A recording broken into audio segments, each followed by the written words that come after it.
y hoy tenemos el placer de tener a tres invitados para hablar de este tema genérico que hemos titulado Pluralismo Existencial, como el doctor Eduardo Menéndez, la doctora Cristina Larrea y el doctor Enrique Pertiguero. El acto, diríamos, que está organizado por máster, el doctorado, el departamento de comunicación, ahí, bueno, todos, el MAT, el Medical Anthropological Research Center. En fin, un poco hemos aunado esfuerzos para hacer este tipo de actividades que por otra parte se contemplan también como un hecho en el programa de doctorado, ¿no? Bueno, yo simplemente iba a decir, presentaros al doctor Eduardo Menéndez, pero creo que no necesita presentación. Simplemente lo que quiero es agradecerle que un año más haya venido a la cita que tiene con Tarragona. Estamos muy contentos de que realmente esto se puede ir renovando año tras año. Su presencia, no hace falta decirlo de alguna manera, no solo es por el hecho de tener uno de los padres, digamos, putativos de nuestro grupo aquí en Tarragona, sino porque además este padre cada año lleva cosas nuevas y tiene una capacidad de interacción con los alumnos y de transmisión que realmente la hace muy valioso. Entonces, simplemente quería remarcar esto y agradecer que esté aquí con nosotros. No sé si explicar un poco el contexto de la exposición. Sí, en principio este ciclo así es una novedad. Una novedad en dos sentidos. Por una parte para los estudiantes de doctorado y una novedad también para dentro de la política de transferencia del Medical Anthropological Research Center. Este ciclo, que es un ciclo de un solo día, está conectado con una exposición en el sentido de que vamos a organizar probablemente con un ritmo trimestral cada año 3 exposiciones en el CRAI que tengan relación con contenidos de salud, enfermedad y atención. Tenemos la primera abajo, que es una exposición que han organizado, que fue financiada por el IPEC y a partir de un proyecto sobre mujeres, donas remalleras. Son mujeres con conocimientos de remedios populares que la tenéis puesta en el CRAI. El CRAI es la biblioteca, entráis por la planta baja y a mano izquierda, porque hay un overbooking esta semana de exposiciones, nos lo han recolocado a mano izquierda. Hay una exposición excelente y una pequeña vitrina con libros relacionados. Esto va a ser una tónica cada año, es decir, para el curso próximo ya tenemos previstas 3 exposiciones más, una sobre medicina en la época romana, otra sobre historia de la psiquiatría en Cataluña y historia de la psiquiatría, que viene del Instituto de Historia, la primera viene del Museo Arqueológico Nacional de Cataluña, y probablemente una última sobre brujería en Cataluña, que está organizada por el Museo de Historia de Cataluña. Entonces la idea es que cada una de estas exposiciones vaya asociada a algún tipo de charlas que puedan ser, en el caso de los estudiantes de doctorado, utilizadas como actividades paralelas al doctorado, vinculadas al doctorado, y que nos permiten complementar de alguna manera las cosas que se cuentan en los másteres o las cosas que se discuten desde un punto de vista teórico. Y además nos interesa finalmente porque eso también permite una visibilidad dentro de la ciudad de actividades que hacemos nosotros. De hecho, esto va asociado, de la misma manera que ahora se producirá un vídeo por parte de la URB que después colgaremos en la página web nuestra, forma parte también de esta política de comunicación y de transferencia a terceros. Ya os anuncio que la página web del MARC, que es www.urb-marc.cat, está disponible. Tenemos en este momento el 90% de la parte catalana hecha, un 70% de la castellana y un 30% de la inglesa, porque es más caro. Pero, por ejemplo, tenéis un conjunto de recursos en la sección que se llama el Món del Marc, absolutamente enorme, de documentación bibliográfica, videográfica, incluso sonora, que ya podéis consultar regularmente y para la que además esperamos vuestras sugerencias. Y esta charla, este conjunto de charlas de hoy, se situarían dentro de este contexto. a Eduardo, cuando quieras. Buenos días a todas y a todos los presentes. Y en primer lugar agradezco al doctor Romaní la invitación a presentar esta conferencia. Señalado lo anterior, voy a entrar al tema que pienso desarrollar, aclarando que desgraciadamente voy a leer en mi conferencia. Desde hace años considero que a través de los procesos de salud, enfermedad, atención, prevención, pueden ser observados y analizados gran parte de los problemas económicos, políticos e ideológicos culturales con mayor transparencia y menores sesgos que si los estudiáramos en términos científicos. Inclusive podemos llegar a detectar conflictos y hasta contradicciones, así como a formular nuevos interrogantes, generando lecturas diferentes o por lo menos complementarias de las desarrolladas por especialistas, por ejemplo, en movimientos sociales, en identidades étnicas o en relaciones de género. A finales de la década de los 60, Giovanni Berlinguer, que desgraciadamente hace unos 10 o 15 días acaba de morir, propuso que los procesos de salud o enfermedad constituyen algunos de los principales espías, entre comillas, de las contradicciones de un sistema. Es decir, a través de los mismos se expresan los conflictos y las contradicciones más allá de las interpretaciones, ocultamientos o racionalizaciones que los gobiernos, los medios y los intelectuales orgánicos y no orgánicos suelen generar, o solemos generar. Pero estos conflictos y contradicciones no solo refieren a los países capitalistas centrales, como pensaba Berlinguer, sino que a través de los procesos de salud o enfermedad también podemos observarlos en los países capitalistas periféricos, en los socialistas reales y de mercado, así como en las sociedades precapitalistas. Más aún, pueden evidenciar los sesgos, contradicciones e imaginarios de los analistas, así como contribuir a problematizar la realidad. La propuesta de Berlinguer, que ha sido escasamente desarrollado por la antropología médica y la medicina social latinoamericana, podemos observarlas a través de una variedad de casos correspondientes a diferentes situaciones y momentos históricos, y de los cuales solo mencionaré algunos a manera de ejemplo. Durante la década de 1960 se descubrió, entre comillas, que los Estados Unidos tenían la tasa de mortalidad infantil más alta entre los países capitalistas desarrollados e incluso más altas que países como Cuba, lo cual condujo a reconocer la existencia de amplios bolsones de pobreza, así como la relación de los mismos no solo con la mortalidad infantil, sino con la desnutrición, con graves problemas de salud mental, así como en el marxismo en el país que lideraba el desarrollo capitalista a nivel mundial.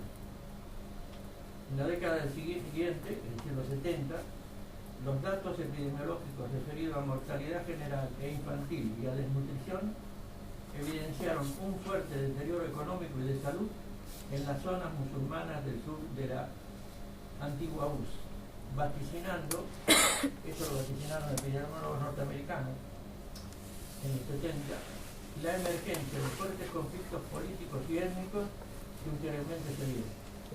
Pero además, el descenso de la natalidad y el incremento de la mortalidad que afectaron a la URSS desde finales de los 70 hasta todavía en la actualidad, se transformaron durante la década de los 80 en un derrumbe demográfico que implicó que la esperanza de vida disminuyera en alrededor de 11 años en dicha sociedad. Este colapso, que ocurrió en la que había sido la segunda potencia mundial en términos políticos y militares, evidenció que las fracturas de las cosmovisiones, entre comillas, no solo afectan profundamente a los sujetos y grupos étnicos, sino que las fracturas de las ideologías afectan también profundamente a los sujetos y grupos de las sociedades que antes los antropólogos llamábamos complejas. Las altas tasas de suicidio y el incremento constante de las mismas, que se registraron en Hungría a partir del principio de los 50 y en Cuba a partir de finales de la misma década, y que se incrementó especialmente en el suicidio de jóvenes, evidenció que algo estaba pasando con el, entre comillas, nuevo hombre y en general con los desarrollos sociales e ideológicos del socialismo real.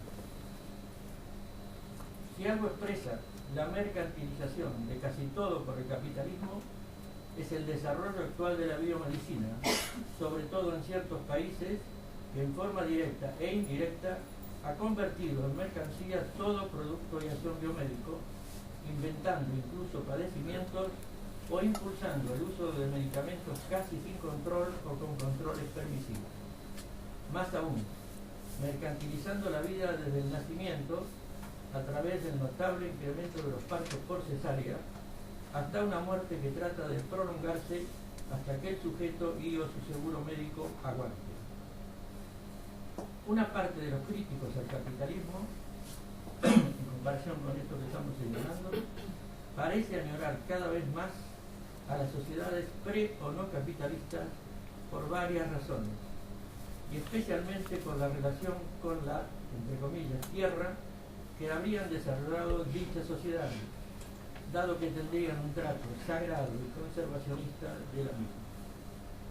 Más allá de que esta actitud sea o no cierta, necesitamos recordar que en las sociedades precapitalistas, así como también en las capitalistas, hasta por lo menos finales del siglo XIX, la esperanza de vida era muy baja, es decir, estaba entre 20 y 30 años o aún menos, debido a varios factores, siendo uno de los determinantes la mortalidad por enfermedades de insectos hormonales. La tasa de mortalidad general infantil en menores de 5 años, pero también en jóvenes y adultos, llegaron en estas sociedades a niveles que actualmente no podemos ni pensar. Ahora bien, subrayo que los procesos de salud o enfermedad evidencian los problemas señalados tanto a nivel de los países capitalistas centrales como de los periféricos en forma constante, y así, por ejemplo, la epidemia de ébola surgida y expandida en 2014, principalmente en 3 de los países más pobres de África, Guinea, Sierra Leona y Liberia, evidenció múltiples procesos, pero especialmente dos. Por una parte, las consecuencias de la aplicación de las políticas económicas del Fondo Monetario Internacional, sobre todo en Guinea y Sierra Leona, ya que dichas políticas implicaron una fuerte reducción de gastos del sector público que afectó en particular al pequeño sector salud. Dichos países se vieron obligados a derivar sus ingresos al pago de las deudas contraídas con la fuente de financiamiento en lugar de dedicarlos a programas de salud, lo cual acentuó las consecuencias negativas generadas por la descentralización de los servicios de salud impuestas también por el Fondo Monetario Internacional. En segundo lugar, la epidemia de ébola evidenció la escasa, tardía y lenta reacción de la ayuda internacional respecto de una enfermedad que estaba generando miles de muertos, creo que en este momento 900 más o menos, y que pudo haber sido tempranamente controlada con el uso de los recursos técnicos que poseen sobre todo los países de mayor desarrollo. Pero la ayuda fue mínima por parte de los países con mayor capacidad tecnológica y financiera, y fue mínima sobre todo cuando se verificó que la epidemia ya no se expandía a nivel mundial y mucho menos afectaba a los países centrales. Los procesos de salud o enfermedad posibilitan, por lo tanto, detectar, describir y analizar en diferentes contextos económico-políticos y socioculturales no solo las contradicciones y conflictos, sino los objetivos reales y las reacciones de los sectores sociales tanto dominantes como dominados, así como muchos de nuestros mitos e imaginarios colectivos, incluidos los académicos. Por lo cual, a continuación, voy a tratar de observar que a través de lo ocurrido durante las décadas de 80, 90 y primeros años de 2000, con los procesos y actores sociales organizados en torno a la denominada medicina tradicional, pueden explicarse, por lo menos, algunos aspectos relevantes de la trayectoria, repliegue y estancamiento actual de los movimientos étnicos en América Latina y especialmente en México. Es a partir de lo señalado que presentaré algunos interrogantes respecto de procesos que implican aspectos económico-políticos y socioculturales y que han sido abundantemente tratados y debatidos, especialmente desde la década de 1970 hasta la actualidad, y que tienen que ver con los movimientos indígenas y sus objetivos de rehabilitación cultural y empoderamiento político, así como por constituirse en posible alternativa a las sociedades capitalistas a partir de las formas de vida y de las cosmovisiones desarrolladas y usadas por dichos grupos en términos del, entre comillas, buen vivir. Y esto lo trataré de observar a través de los procesos de salud y enfermedad por dos razones básicas. Porque a través de los mismos, según los analistas, no solo se expresan, sino que se conservan, se mantienen mucho más los aspectos centrales de las cosmovisiones de los pueblos originarios comparados con cualquier otro tipo de procesos, incluidos los religiosos, así como también por el papel metodológico y problematizador que, como señalamos, pueden cumplir los mismos.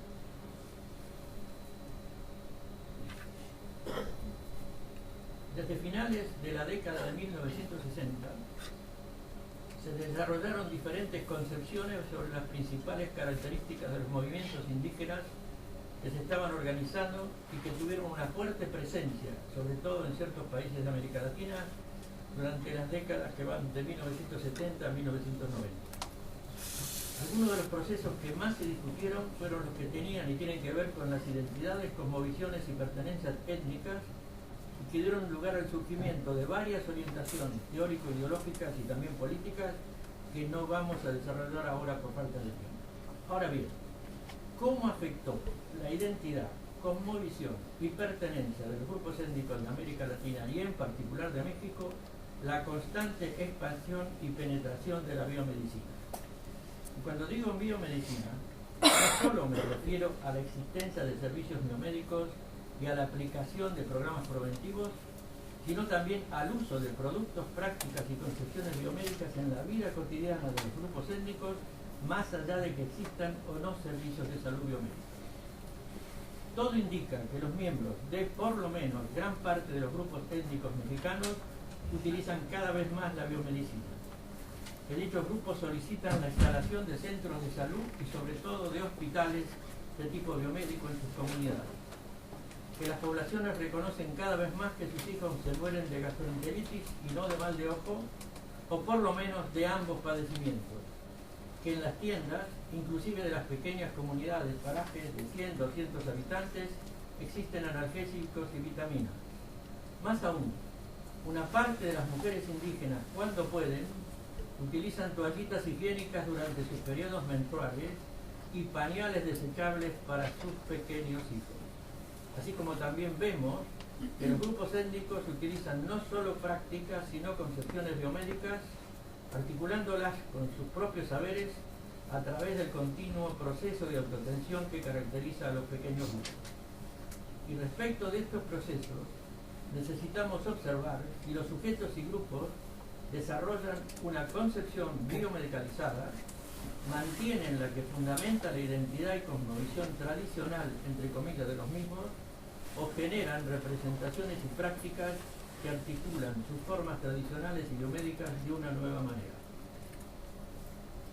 Uno de los investigadores que más conoce sobre medicina tradicional de los Altos de Chiapas y que ha sido desde su creación asesor de la OMIECH, Organización de Médicos Indígenas de dicho estado, y me refiero al doctor Alarcón, nos recuerda que los gilones, chamanes, se caracterizan por interpretar los sueños, pero que el contenido de los sueños está experimentando notables cambios, principalmente en niños y jóvenes indígenas, ya que en sus sueños han comenzado a aparecer temas sobre violencias referidas al narcotráfico, artes marciales, materiales pornográficos, personajes como Rambo, que son observados en la televisión o en videos en sus localidades, así como son producto de sus experiencias migratorias en Cancún, en varios estados del norte de México, así como en los Estados Unidos.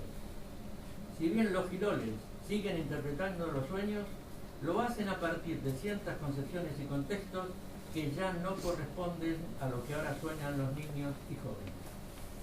Según Alarcón, los propios curadores indígenas señalan que una parte de sus hijos e hijas ya no sueñan más, pero que en muchas ocasiones no es que los jóvenes no sueñan, sino que no quieren contar sus sueños a sus mayores, debido a que esto implica un compromiso con la comunidad. Si yo digo que sueño en las comunidades de los Altos de Chiapas, yo corro el peligro, entre comillas, que me convierta en chamán, en quilobi. Esto entra en contradicción con la situación económica de la mayoría de los adolescentes que necesitan migrar para poder mantenerse económicamente. Esto de evidencia la articulación, economía política y sociocultural a través justamente de los procesos de salud, enfermedad, atención.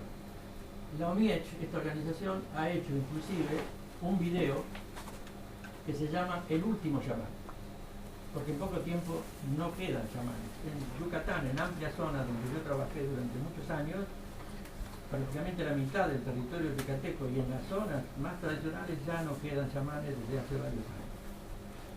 Como sabemos, México se ha convertido en el principal consumidor mundial de refrescos y en uno de los más importantes consumidores de alimentos chatarra o basura, o no sé cómo se diría en Cataluña, inclusive en sus zonas indígenas. Y por eso, por otros factores, la diabetes mellitus 2 se va constituyendo a nivel nacional y de los grupos étnicos en una de las principales causas de mortalidad y morbilidad. De hecho, es la primera causa de mortalidad. Es decir, que los grupos indígenas han sido penetrados no solo por bebidas y alimentos occidentales, no solo por enfermedades generadas por el consumo de dichos productos occidentales, sino sobre todo por la biomedicina, entre comillas, occidental. Cuando digo occidental es todo entre comillas, porque es, digamos, un concepto que alguna vez hay que discutir en serio, al igual que Oriente. Pero Oriente está discutido y por lo menos en México Occidente todavía no lo hemos discutido demasiado. Ahora bien, estos saberes y productos occidentales modificaron o no la cosmovisión de dichos grupos. Yo considero que sí, por varias razones, incluidas las que he ido señalando. Primero, porque asumo que las cosmovisiones cambian, es decir, no permanecen idénticas a sí mismas y además que estos cambios pueden ser profundos. Segundo, porque por lo menos a nivel teórico, las enfermedades, especialmente las que generan mayor cantidad de muertes, los procesos de embarazo y parto, así como las acciones de sanación, son parte básica de las cosmovisiones e identidades, siendo sobre ellas que están actuando los saberes y productos biomédicos. Y tercero, porque cada vez contamos con mayor y mejor información sobre la expansión biomédica respecto de aspectos centrales de la vida cotidiana de los pueblos indígenas, por lo menos para México. Y así, por ejemplo, sabemos que cada vez más niños indígenas nacen en clínicas y hospitales biomédicos. Y se espera que esto ocurrirá con la totalidad de los futuros niños, generándose desde el nacimiento una, entre comillas, impronta, imprinting, biomédica, e implicando cada vez más la exclusión de las parteras empíricas del proceso de parto. Este proceso es impulsado por los gobiernos y en particular por el sector salud, debido a la necesidad de reducir las muertes maternas y el embarazo infanto-juvenil, pero sobre todo para reducir la tasa de natalidad que se ha incrementado notablemente en varios de los pueblos originarios mexicanos. Según un antropólogo llamado Berrio, los datos de la Encuesta Nacional de Dinámica Demográfica para 2009 indican que el 90% de las mujeres mexicanas han tenido parto en instituciones de salud y el 97% habría tenido controles prenatales en las mismas. En su estudio de 2 comunidades indígenas del estado de Guerrero, el 90% de las mujeres dijeron haber asistido al control biomédico durante su último embarazo y el 60% lo hizo desde el primer trimestre. Más aún, encontró que el 80% de las mujeres de entre 15 y 24 años tuvieron el parto en hospitales de primer y segundo nivel de atención, mientras la generación anterior solo fue el 36%, es decir, un incremento realmente radical, que es lo que conduce a esta expectativa de un parto totalmente biomedicalizado.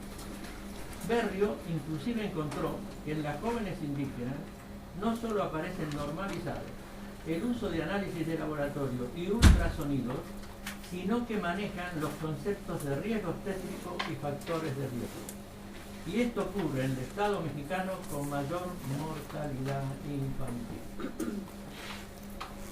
Los procesos de pertenencia e identidad de cualquier grupo subalterno, y no solo de grupos latinoamericanos, tienen que ser pensados y analizados a partir de asumir que la mayoría de estos sectores necesitan desarrollar diferentes estrategias para sobrevivir, dado los bajos niveles de vida y la marginación a que han sometidos, ya que han tenido y siguen teniendo los indicadores más negativos en términos económicos, educativos y de salud, así como son los grupos más racializados en forma abierta o tácita.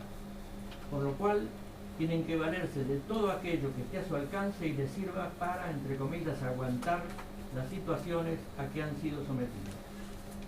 Actualmente, la mayoría de los sujetos y grupos indígenas migran, trabajan en lo que pueden, se organizan en movimientos locales para oponerse a la instalación de minas o de parques eólicos, así como para negociar con las empresas, y esto es lo más frecuente, para obtener algunos beneficios en términos de dinero o de trabajo. Y es por las mismas razones de supervivencia que también utilizan todo tipo de atención a su alcance, incluida la biomédica, obviamente, para poder enfrentar sus enfermedades. La mayoría de estos grupos no usan la medicina tradicional ni realizan rituales de sanación porque están pensando que a través de los mismos defienden su identidad cultural y cuestionan la biomedicina de los actores sociales occidentales que los colonizaron, explotaron y racializaron. La gente usa la medicina tradicional, articulada o no con la biomedicina, con prácticas espiritistas o con rituales cristianos de diferente orientación, para tratar de solucionar sus problemas de salud en la forma más inmediata, eficaz y económica posible. Lo cual no niega que los rituales de sanación propios de los grupos son parte sustantiva de las cosmovisiones, de la identidad y la cohesión sociocultural de los mismos, pero asumiendo que los sujetos y microgrupos actúan dichos rituales de sanación, entre comillas, tradicionales, al mismo tiempo que se inyectan antibióticos o ingieren vitaminas o analgésicos. Es decir, no niego que haya diferencias e inclusive contradicciones entre las cosmovisiones nativas respecto de los procesos de salud y enfermedad y las que se expresan a través de la biomedicina, pero ello no impide que los pueblos originarios utilicen ambas inclusive simultáneamente. Más aún, especialmente a través de los procesos de autotensión, los sujetos y grupos impulsan funcional y prácticamente la interculturalidad para enfrentar los padecimientos, sin pensar, por supuesto, que están haciendo interculturalidad.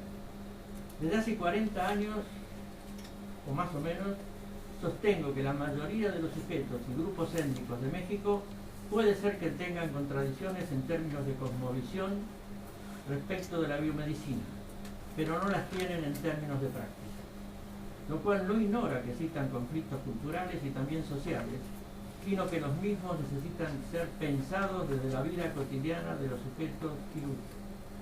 Los que ven conflictos y contradicciones en términos civilizatorios monolíticos y también no monolíticos suelen ser sobre todo los ideólogos indianistas y los antropólogos sociales, que si realmente indagaran la vida cotidiana de los grupos étnicos, observarían que la mayoría de los grupos indígenas no rechazan, sino por el contrario demandan atención y productos biomédicos. Más aún, que yo sepa, los grupos étnicos no demandan a los gobiernos en ninguno de los países de los que yo tengo información la instalación de servicios de salud tradicionales. Ese es un invento de intelectuales y antropólogos y no de la propia población, sino que lo que demandan son más y mejores servicios biomédicos de salud, especialmente servicios hospitalarios.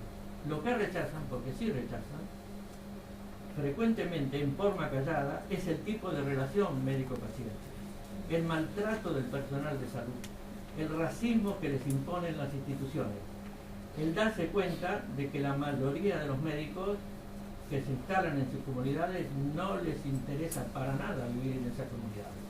Pero esto hay que diferenciarlo del rechazo a la biomedicina, el cual es una fantasía de muchos antropólogos y líderes indianistas.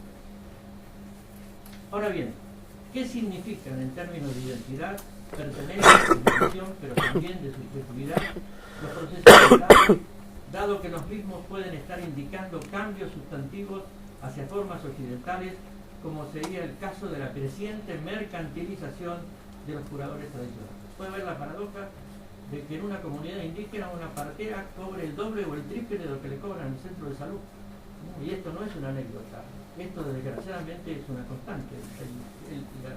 El tratamiento en el centro de salud es gratuito, mientras que el tratamiento con ciertas parteras de prestigio puede ser muy caro. Y no solamente parteras, por supuesto, lo damos como un ejemplo inmediato. Lo cual, entre otros aspectos, es decir, esta mercantilización, lo cual, entre otros aspectos, cuestionaría las expectativas colocadas en el desarrollo de otro mundo posible, construida, por lo menos parcialmente, a partir de las cosmovisiones de los pueblos originarios. Pero, y lo subrayo, sobre esto todavía sabemos muy poco, por lo menos en relación con los procesos que estamos señalando. Lo que sí sabemos es que las propuestas alternativas se hacen a partir de asumir que los grupos étnicos son por lo menos, entre comillas, diferentes, y que es a partir de esas diferencias que podemos pensar e impulsar otras formas de vida diferentes a las occidentales, incluidas formas distintas de atender los padecimientos.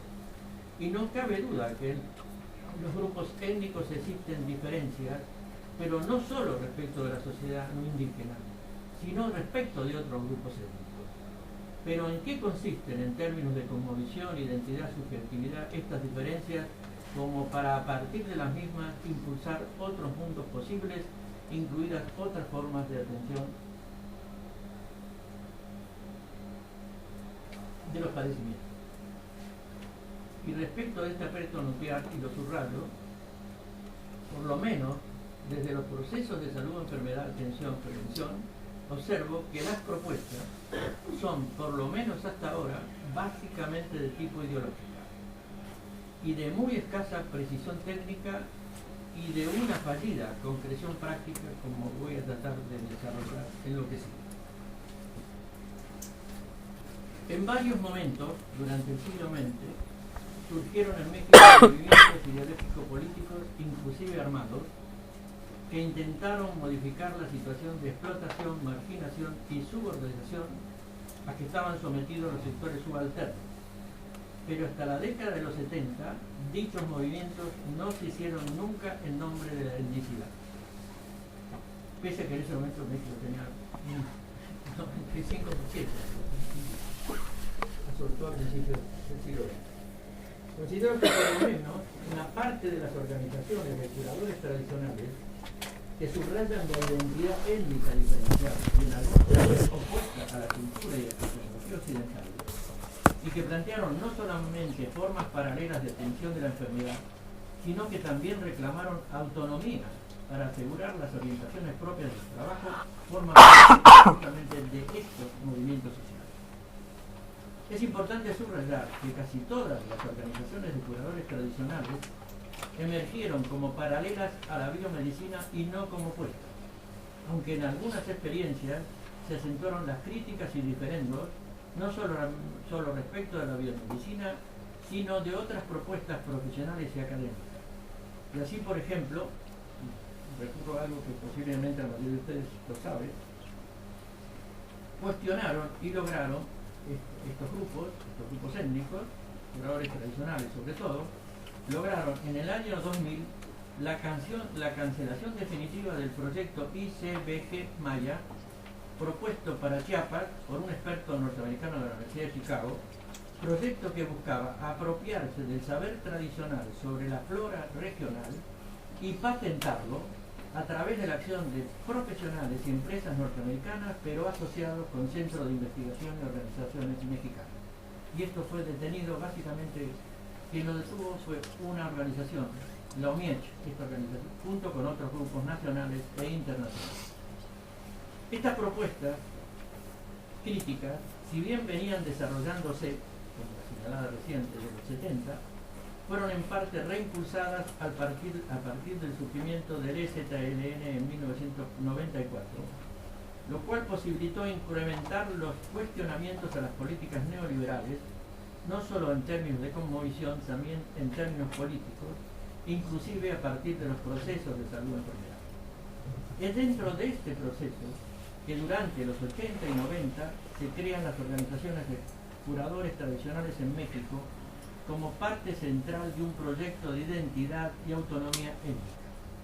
Por lo tanto, no puede negarse el proceso organizativo que se dio en los curadores tradicionales, así como el proceso de lucha ideológica impulsada a través de la reivindicación de la medicina tradicional, no solo en términos de su eficacia técnica, sino de su capacidad para posibilitar la continuidad e identidad social y cultural de los grupos. Pero este proceso, desgraciadamente, tuvo escasos resultados en los términos alternativos propuestos, dado que las acciones denominadas interculturales en salud no solo tuvieron una relativa corta duración, sino que las instituciones que impulsaron dichas acciones sesgaron los procesos de capacitación de los curadores tradicionales.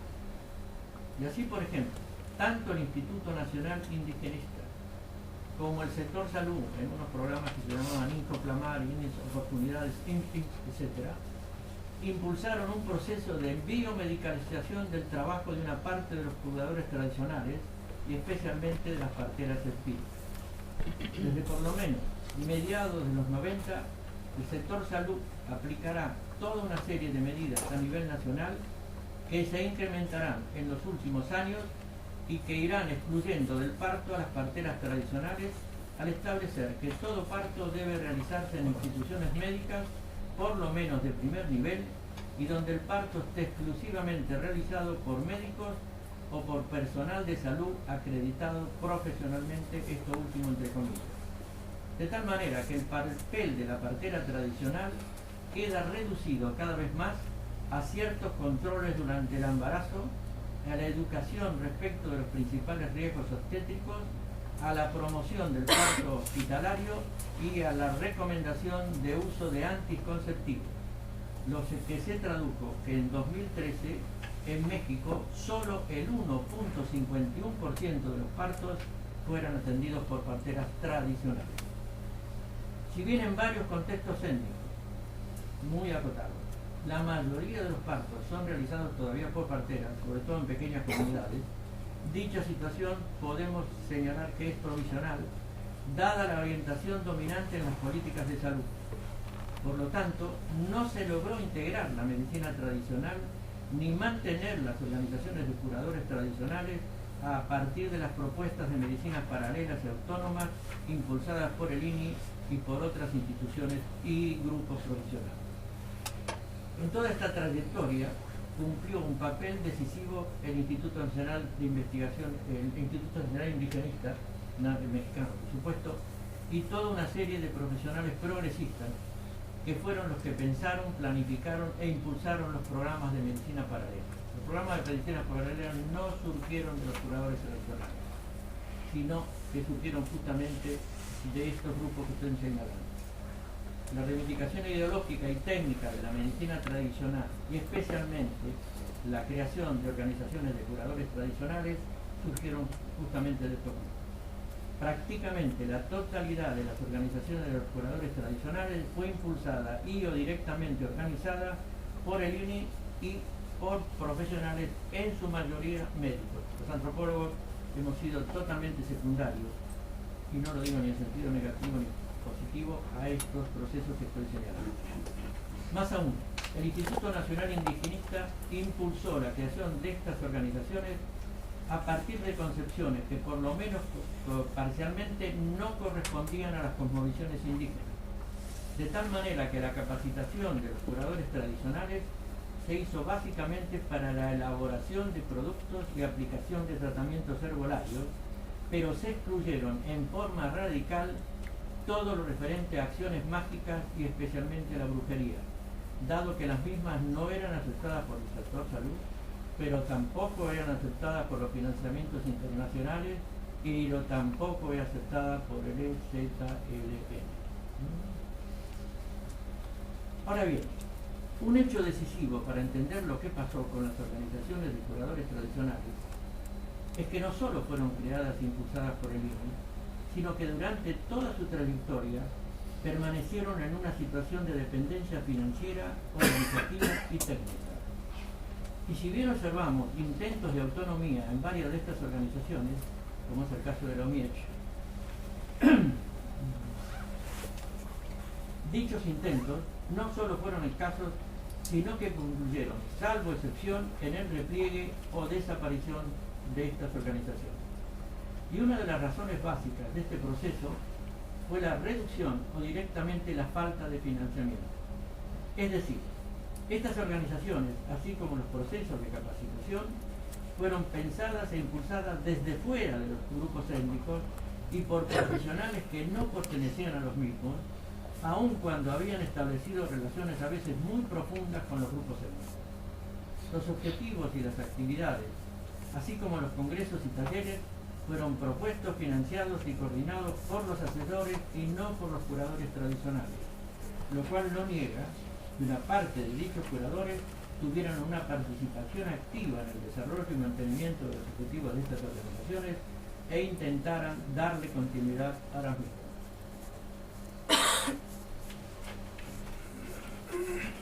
Ahora bien, en términos analíticos, no me preocupa tanto los sesgos profesionales y académicos, sino el papel de los líderes indianistas. Y es por ello que frente a los discursos de los líderes que apelan a la cosmovisión y saber de los pueblos originarios, me pregunté hace años, y lo sigo preguntando cada vez más, si a través de dichos líderes habla el conjunto de la población indígena. Si los líderes expresan las demandas y necesidades de la población, o si hablan básicamente a partir de sus objetivos políticos e ideológicos que pueden expresar, o tal vez no, los objetivos de los sujetos y conjuntos sociales. Y al señalar esto no lo evalúo ni positiva ni negativamente, como diríamos en México, sino todo lo contrario. Por lo cual sería importante observar que a través de estudios el distanciamiento o la convergencia que existen entre los discursos de los líderes etnicistas y también no etnicistas y las representaciones y prácticas de los sujetos y grupos étnicos que dichos líderes representan, y esto más allá de los objetivos de dichos líderes.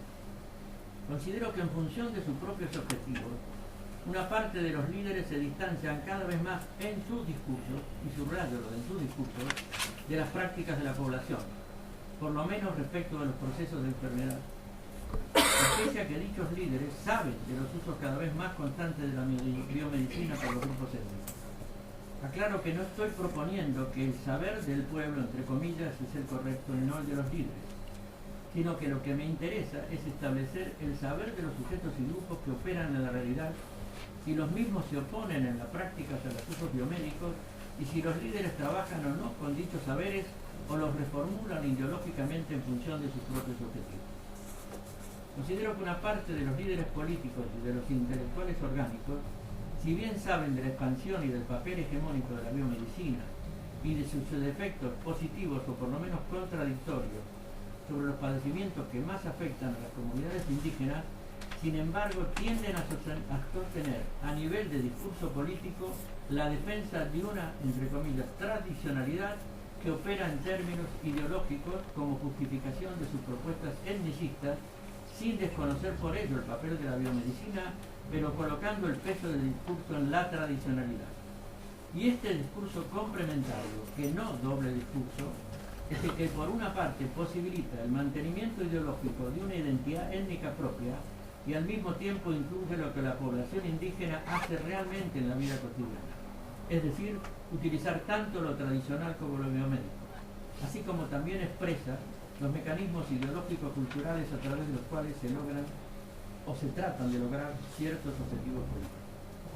Considero que el caso boliviano evidencia casi paradigmáticamente lo que estamos señalando, dado que el gobierno de Evo Morales no solo tiene un discurso identitario referido a la medicina tradicional, sino que ha creado un subministerio de medicina tradicional y salud intercultural. Pero sin embargo, los recursos para la salud del Estado boliviano no van hacia la medicina tradicional, sino que en su totalidad, y subrayo en su totalidad, van hacia personal y acciones biomédicos, como lo ha descrito y analizado Ramírez Hija. Más aún, el gobierno boliviano plantea actualmente, en estos momentos, desde hace 2 años, desde que ganó las elecciones Evo, desarrollar un sistema de salud universal, que es una de las demandas más fuertes del pueblo boliviano, pero basado prácticamente y exclusivamente en la biomedicina. Es decir, que la medicina tradicional, como parte sustantiva de la cosmovisión e identidad de los grupos étnicos, es usada, junto con otros saberes tradicionales, a nivel de discurso político e ideológico, mientras en los hechos se impulsa y financia la biomedicina, lo cual no se pone en la negación y menos a un desprecio y o subvaloración de la medicina tradicional por los dirigentes políticos bolivianos, sino reconocer que la eficacia técnica y la legitimación social están colocadas en una biomedicina que además es cada vez más demandada y usada por los pueblos originarios, y esto lo subrayo, en términos directos o indirectos. Creo que uno de los problemas de los antropólogos cuando estudiamos estos problemas es que generalmente pensamos que hay biomedicina solamente cuando hay servicios de salud. Y ese es un grave error metodológico, un grave error metodológico. Es negar la práctica. Se la pasa uno hablando de medicalización, y justamente esto es producto del proceso de medicalización. Hacer que la biomedicina funcione, esté presente, sin estar ningún médico ahí. En términos de movimientos étnicos y sobre todo de sus objetivos políticos, tanto entre los líderes como entre quienes se dedican a analizar procesos políticos, observamos que las cosmovisiones, hay una aclaración que tenía que haber entrado. Yo no utilizo el concepto de cosmovisión, pero lo utilizan la mayoría de los que trabajan estos temas, sobre todo desde el punto de vista religioso. Por lo menos las que se expresan a través de los procesos de alguna enfermedad constituyen procesos secundarios y frecuentemente irrelevantes, más allá de los hechos prácticos y coyunturales que hagan de los mismos. Más aún, considero que existen toda una serie de procesos de salud enfermedad a través de los cuales se evidencia la penetración biomédica en los usos y costumbres de los grupos étnicos, pero que casi no han generado en los líderes políticos y académicos reflexiones sobre los cambios en las cosmovisiones indígenas referidas a la enfermedad y su atención y prevención afectadas por dicha penetración. Más aún, algunas de las más fuertes y constantes agresiones físicas y culturales impulsadas por el sector salud han sido muy poco denunciadas por los líderes indianistas, por las ONGs e inclusive por nosotros los académicos. Y me refiero, por ejemplo, a los programas de planificación familiar y de salud reproductiva impulsados especialmente desde mediados de la década del 70 hasta finales de la década de los 90 por el sector salud de la mayoría de los países latinoamericanos y del Caribe. Programas que buscaron reducir radicalmente las tasas de natalidad y en las cuales la esterilización de mujeres con o sin consentimiento se constituyó en la principal técnica de control de la natalidad.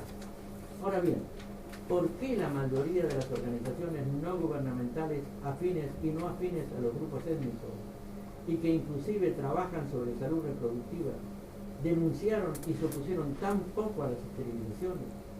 O cuando las denunciaron lo hicieron durante un pequeño lapso, pese a que la esterilización sistemática duró más de 2 décadas. Pero además, ¿por qué la gran mayoría de los movimientos indianistas casi no dijeron nada al respecto, no formando parte de sus demandas ni de sus luchas? Estas ausencias son aún más notorias, porque el lapso de mayor intensidad de la aplicación de los programas de planificación familiar y especialmente de las esterilizaciones coincide con el periodo de mayor frecuencia e intensidad de los movimientos indios en América Latina. Por lo cual necesitamos preguntarnos qué expresan estas omisiones en el caso de las ONG y sobre todo los movimientos indígenas. A través de los materiales que estamos analizando, observamos entonces un proceso inicial de organización y empoderamiento de los curadores tradicionales, de intentos de defensa y de legitimación de la medicina tradicional y de justificación técnica, teórica y práctica de su eficacia simbólica, social y física, que incluyó la demanda de la legalización de la misma en muchos de nuestros países, inclusive en México, un contenimiento además de las concepciones y prácticas biomédicas, así como propuestas e intentos de autonomía. Y si bien, como he ido señalando, se lograron ciertos objetivos iniciales, sin embargo los resultados son muy escasos desde las perspectivas etnicistas y de las interculturalistas. La información indica que sigue expandiéndose la biomedicina, que se reducen, desaparecen o se subordinan una parte de los curadores tradicionales, que las organizaciones de médicos tradicionales han desaparecido, reducido el número de miembros o se han limitado a un mínimo de acciones, y que las expresiones autonómicas en términos de objetivos y de organización, si bien siempre fueron escasas, actualmente han desaparecido. La pregunta que me hago es que si esto que observamos a través de los procesos de salud, enfermedad, atención, y que implica un inicio de desarrollo, una cierta capacidad organizativa inicial, en estos momentos lo que se observa es un repliegue o desaparición de todas estas propuestas interculturales basadas en una tendencia a proponer la autonomía, o por lo menos paralelismo, de los grupos étnicos mexicanos, y que fue impulsada básicamente justamente por lo que podemos llamar profesionales e instituciones no ajenas, pero sí que no corresponden a la iniciativa de los grupos étnicos. Nuestra pregunta es si esto de alguna manera expresa, explica o se explica lo que por lo menos yo observo, y no soy un especialista en eso, aunque sí en algunas cosas de los procesos de enfermedad, expresa en cierta manera a partir de los procesos de salud y enfermedad lo que estamos observando en el repliegue, en el estancamiento justamente de la mayoría de los grupos étnicos de América Latina, y ya no solamente referidos a América. Yo esto lo podría haber desarrollado a través de otros aspectos que también tuvieron una fuerte connotación en estas políticas de identidad, tratando de recuperar el paralelismo y la autonomía relativa indígena, como es el caso de lo que se llaman hospitales culturales o hospitales mixtos, que se desarrollaron en toda América Latina y que por lo menos en México han sido un fracaso absoluto. Desde este punto de vista, creo que aquí termino y les agradezco mucho por haberme escuchado.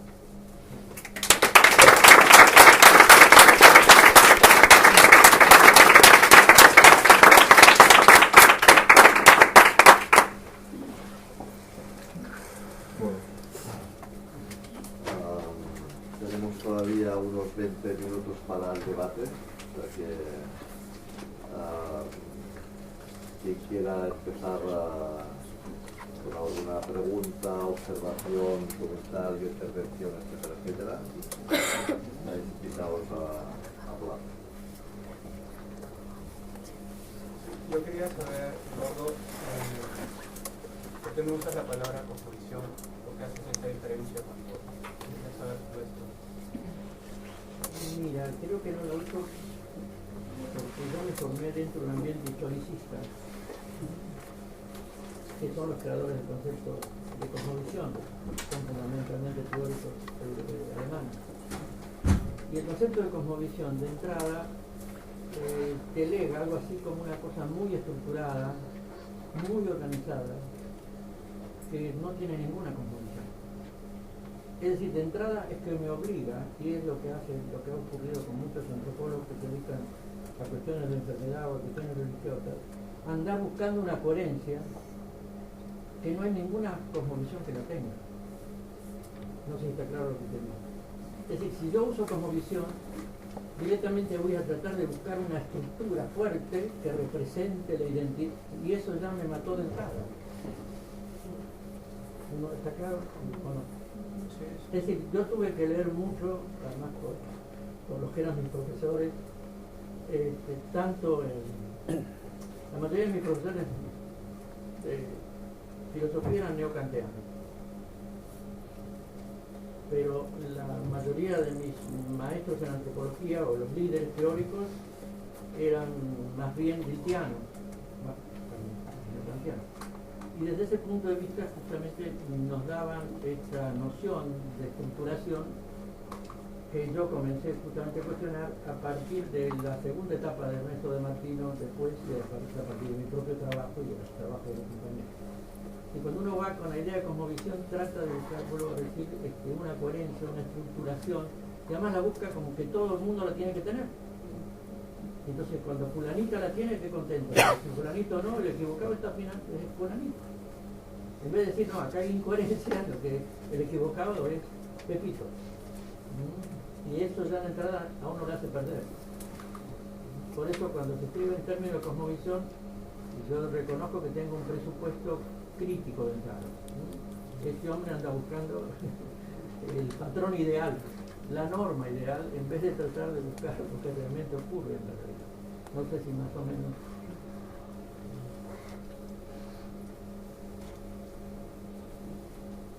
Y entonces, si no utilizamos cosmovisión, para no referirnos precisamente a esa estructuración dada por hecho, Si no tenemos comunidad, tenemos que ver el saber que surge de la gente con la cual yo trabajo. Después a eso le aplicaré el modelo teórico que yo tengo. Es decir, si yo voy a buscar qué es el problema por el cual se tardó tantos años en darse cuenta de que, a mi juicio, ¿no? Esto es una opinión mía, de que en la autoatención se resumía, se sintetizaba la articulación entre lo que podemos llamar las diferentes formas de atención que operan en cualquier lugar, no solamente acá en la ciudad de Tarragona, sino en una comunidad de 300 habitantes en los Altos de Chiapas, en las planicies de Yucatán. ¿Por qué? Porque lo que yo andaba buscando era la coherencia de la medicina tradicional. Y cuando yo entrevistaba a la gente, como la gente sabía que yo era antropólogo, y eso le pasó a un señor que se llama Thompson, de apellido, el mismo que estudió, el mismo que estudió yo 10 años antes, Ticul se llama el pueblo, que era en Yucatán. Entonces, el antropólogo iba a buscar la medicina tradicional, la organización de la medicina tradicional. Y la gente le iba por su lado. Ah, este quiere medicina tradicional, como no, pues te voy a dar medicina tradicional. Entonces este tipo, que es usted de maestría en Berkeley, resulta que describe el estado de la salud para Ticul y aparecen alrededor, no me olvide, 120 enfermedades tradicionales y 2 enfermedades alopáticas. Cuando de lo que la gente más se enfermaba 10 años antes eran de enfermedades alopáticas. La tercera causa de muerte eran enfermedades cardiacas, producto del Chagas. Es decir, cuando uno va a buscar a huevo algo, lo va a encontrar. No hay vuelta. Perdón, lo de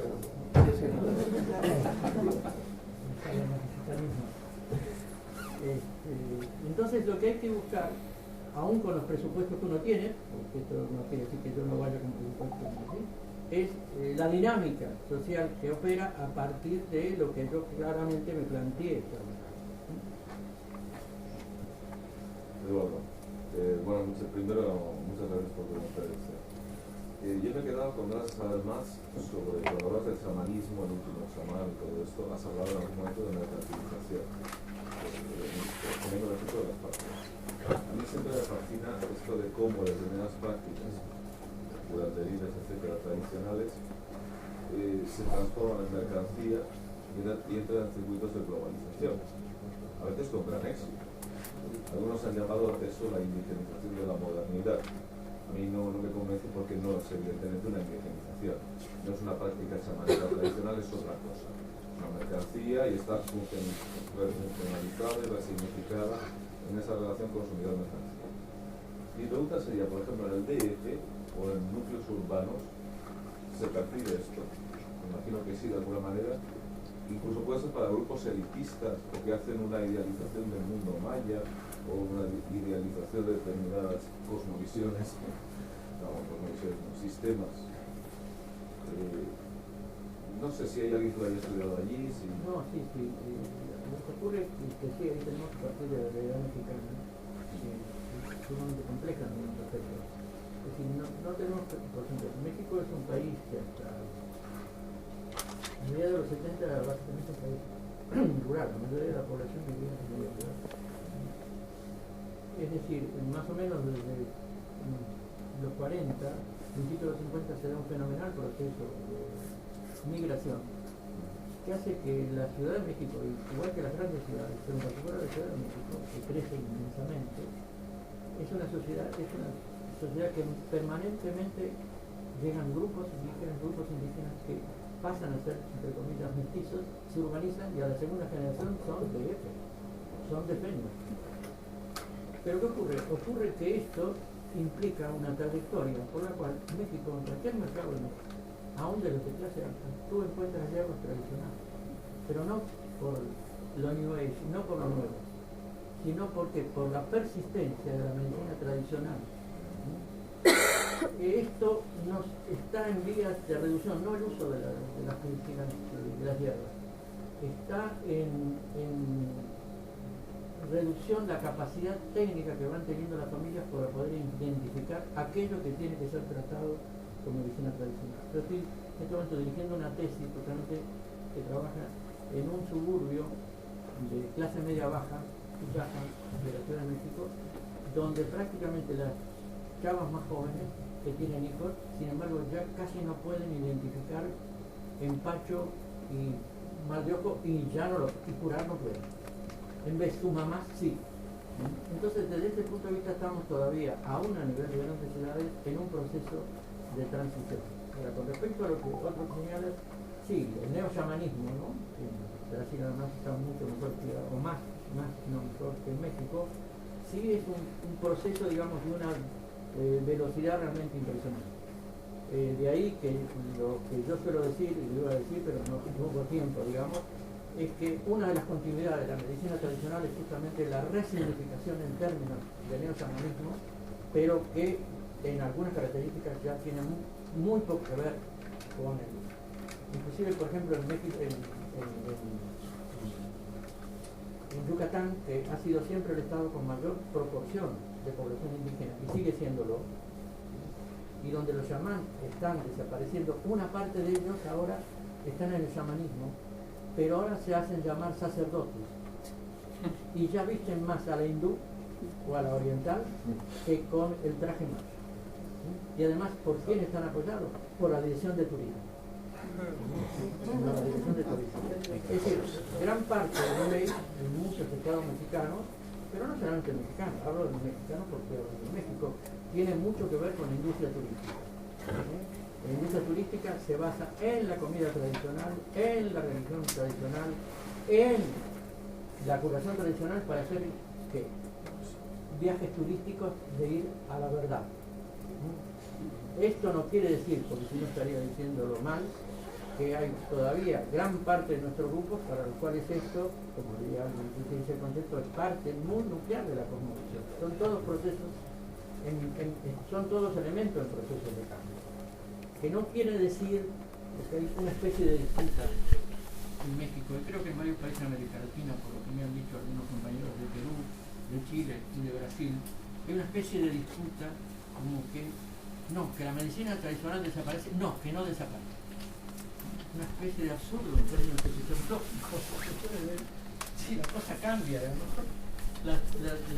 ciertos elementos tradicionales permanecen siempre. Yo se fue el segundo libro que publiqué en Yucatán, yo puse que ya no le puedo curar más el mal de ojo a mis dos hijas.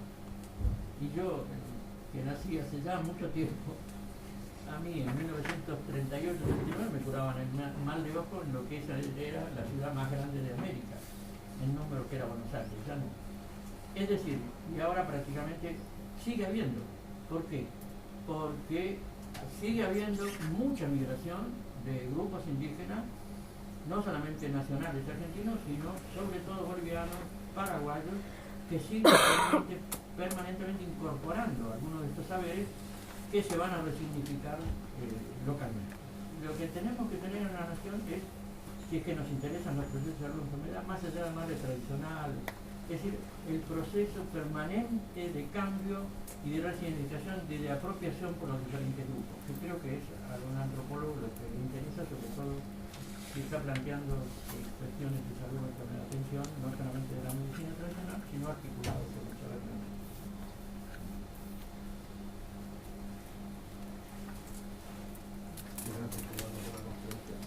A mí me pasa con la biomedicina lo mismo que con la medicina realidad una etiqueta que venimos utilizando hace muchos años y que, bueno, como ella y yo, recientemente estamos problematizando sin tener la solución. Es decir, tratamos de no utilizar biomedicina, no tenemos alternativa, pero yo creo que la medicina también está muy ramificada. Es decir, la biomedicina en los últimos años ha cambiado mucho, no solo en cuanto a práctica, es decir, no solo el hecho de que haya agentes de salud, sino en cómo conceptualiza muchas cuestiones. La práctica, más que bio, es tecnomedicina. Incluso los estudiantes de medicina no piensan ya casi en términos biológicos. Sí genéticos, si a lo genético le podemos llamar biológico, pero mucho más físico-químicos, en el sentido menos biologicista en términos, eso se puede discutir. ¿Tú ves alguna alternativa? Porque he visto que si utilizas biomedicina sin problema, probablemente nosotros también, pero yo cada vez me siento más incómodo con esa etiqueta que yo creo que guarda o a lo largo de los años ha cambiado mucho lo que significa. Bueno, yo realmente no uso biomedicina, es decir, utilizo a nivel más abstracto un modelo mágico que hemos visto. A partir de asumir una gran variedad dentro de este modelo, es decir, yo traté de encontrar lo que yo había planteado a nivel teórico, digamos, y de experiencia, una investigación muy modesta a través de todo el proceso de actualización, de lo cual solamente se publicó el 10 o 15%, la mayoría no sé si alguna vez se lo ha publicado. Y justamente en el trabajo sobre alcoholismo de atención primaria, a partir de ciertas características del modelo, yo traté de evidenciar cómo médicos que trabajan en diferentes instituciones, sin embargo, constituyen variaciones, a veces fuertes, a veces débiles, de lo que podemos llamar cierto patrón general. Lo que pasa es que yo utilizo el concepto del modelo, digamos, más Weber como una guía metodológica, que a mí me ha servido útil en la medida que uno tenga en la cabeza que el modelo es una construcción y la variedad existe. Yo creo que gran parte de las características que yo señalé me dan todavía, por lo menos en el nivel de atención primaria y en el nivel terciario, que nosotros estudiamos también, pero eso no se ha publicado desgraciadamente, operan, y algunas cosas operan con una fuerza que para mí me resulta impresionante, digamos, y que no sé en este momento, porque hace ya bastantes años que dejé el trabajo de campo sobre biomedicina, no sé si siguen funcionando. Por ejemplo, un hecho que a mí me impresionaba, digamos, sobre todo con los médicos de tercer nivel de atención, de los cuales algunos eran de los que más publicaban artículos en revistas científicas, psiquiatras, ellos, es una cosa que plantea también un gran autor norteamericano, Howard Becker. Ellos planteaban que la hora de la verdad, para ellos, no está en el último artículo científico que salió. La hora de la verdad está en mi experiencia clínica. Esos eran algunos de los tipos que más publicaban en psiquiatría. Es decir, hay toda una serie de características que yo creo que son muy profundas, asumiendo la variedad. Es decir, como una opción. Ahora, si del concepto pasamos a si hay opción, que es lo que algunos se plantean, ¿no? Con el concepto yo creo que no es tanto problema. Cada uno puede usar un concepto diferente, a lo mejor tú puedes inventar uno, yo sé, yo, Javier. La cuestión es que le metemos adentro, ¿no? A mí el planteo es, que hacen algunos, es, ¿y después de la biomedicina qué? Yo eso sí, es que no la veo. Ahí que es el problema que yo me planteo. ¿Qué después de la biomedicina? Es decir, yo puedo pensar una medicina ultra tecnificada, donde casi estamos a punto de desaparecer cierta relación médico-paciente, pero que no me la puedo imaginar, pero sí es algo que yo estoy pensando para el futuro. Yo creo que gran parte, creo que va a haber más autoatención de lo que yo había presumido que va a haber, pero no autoatención solamente, digamos, de dependencia.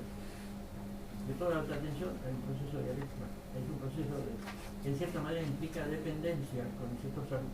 Yo creo que con más fuerza y con mayor autonomía. Esa es la impresión que tengo, no solamente por internet y compañía, ¿no? Sino por otros procesos. Y es lo que estoy pensando ahora, que eso ahora lo escribo para mí. Todavía no me atrevo a publicar. ahí yo me estoy preguntando. Lo otro, Piqué, es, yo creo que a lo mejor tú le pones otro nombre, pero dice, bueno, para mí adentro de la biomedicina hay tal y lo llamo tal. Y entonces nos entendemos, ¿no?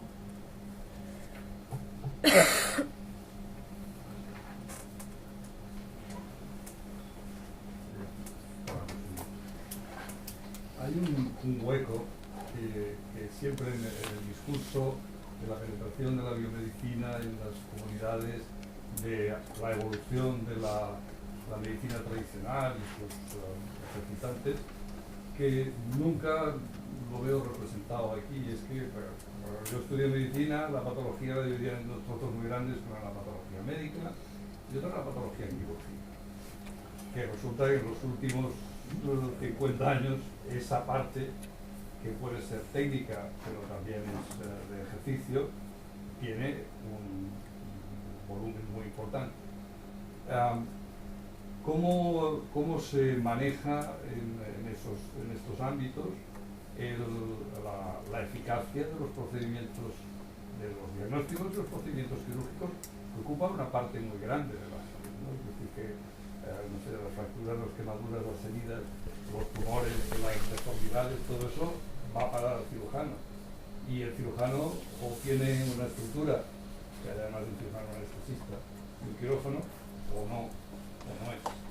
Y esto, ese trozo de la asistencia se cede totalmente a la medicina, biomedicina occidental, lo que sea, y no se ve si eso penetra o no, o cuánto de eso, cuando penetra, es determinante de el prestigio de la biomedicina, porque claro, eso sí que cuando cura, y del todo.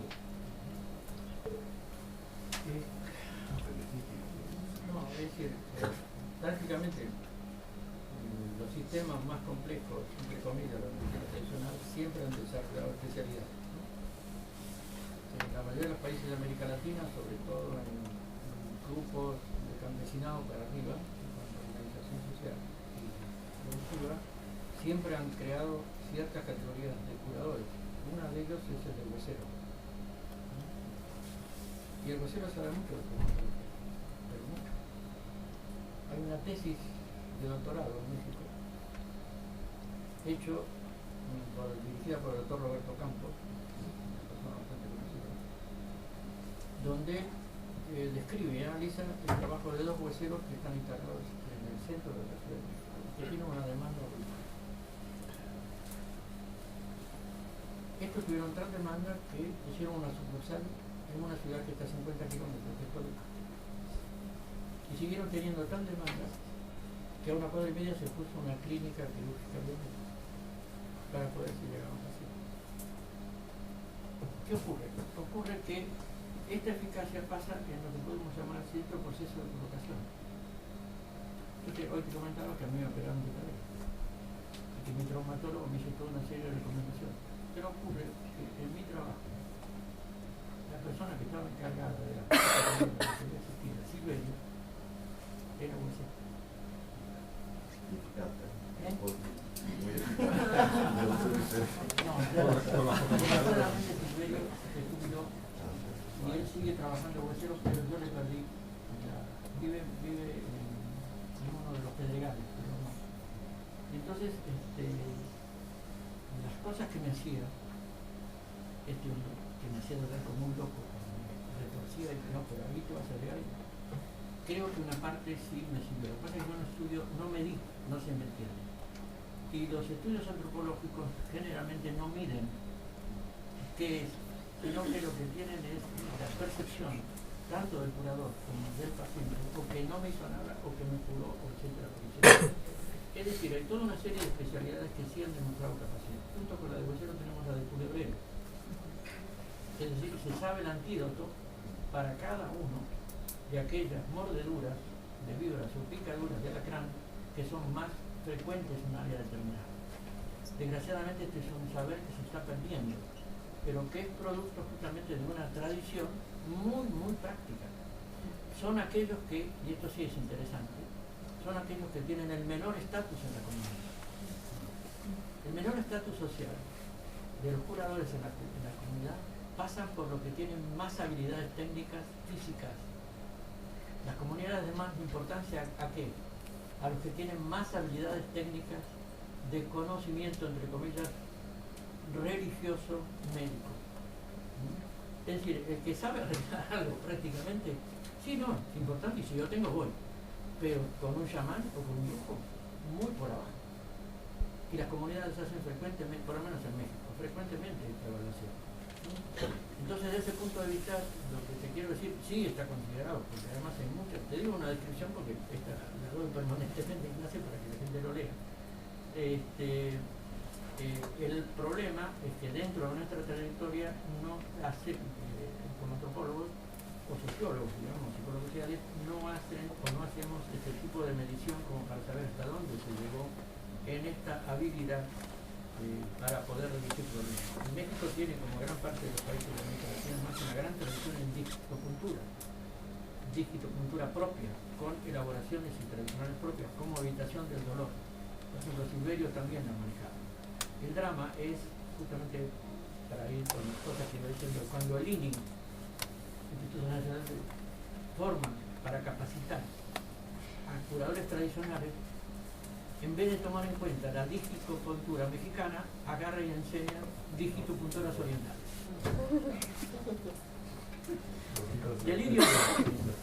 Y viene con buena intención, pero las buenas intenciones, como dice el refrán, no sé si por ahí va a ser. Yo te decía también que el hospital acaba siendo un centro de polarización por esa otra patología que es cuyo tratamiento es solo biomédico. Ah, no recuerdo. Apendicitis, el cáncer o... Mira, en los últimos tiempos nos ha sorprendido, porque son varias tesis que están surgiendo en varias partes del país, donde la demanda más fuerte es el hospital. Y el hospital en función de enfermedades complejas, crónico-degenerativas y problemas justamente de tipo reumatológico. Pero esto no diríamos que es nuevo, a lo mejor es más antiguo y recién lo empezamos a ver. Pero es muy uniforme. Te estoy hablando de 7 o 8 trabajos, tanto de maestría como de doctorado, donde muy diferentes grupos étnicos del país están apareciendo. Más aún, lo están pidiendo, pero con demandas ya concretamente al sector salud y la presionar para que lo pongan. Porque lo que quieren son especialistas locales. No creen en el médico de atención primaria. No, es bastante serio, la verdad.